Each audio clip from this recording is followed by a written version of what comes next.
আজকে আর কিছু বলবো না, শুধু বলবো যে বাংলাদেশ কিন্তু ভালো একটা অবস্থানে এখন নাই।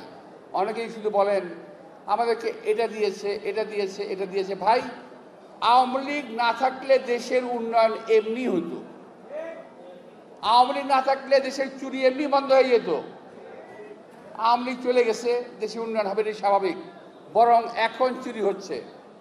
আপনাদের উপদেষ্টাদের অনেকেরই বাপ চাচারা ব্যবসা শুরু করছে, ঘুষ খাওয়া শুরু করছে। এগুলো ভুলে গেছেন? ভুলে যান। পত্র পত্রিকায় আসে না, খেয়াল করে দেখেন, পত্র পত্রিকায় কিন্তু আসে না, শুধু সোশ্যাল মিডিয়ায় কিছু খবর আসে।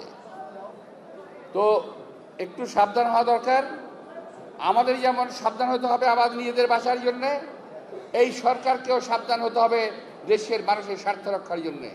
আমি আবারও বলছি, কোনো পরিস্থিতিতেই এই দেশের স্বাধীনতা সার্বভৌমত্বের উপর হুমকি আসবে, যে করিডোর দিয়ে আমরা এই করিডোরের বিরুদ্ধে অবস্থান নেব ইনশাআল্লাহ।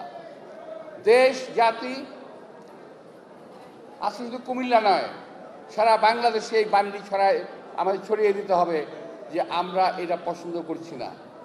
সাজেক, আমি আবারও বলছি, সেন্ট মার্টিন, সাজেক করিডোর নিয়ে আপনাদের অবস্থান, সরকারের অবস্থান সুস্পষ্ট করুন।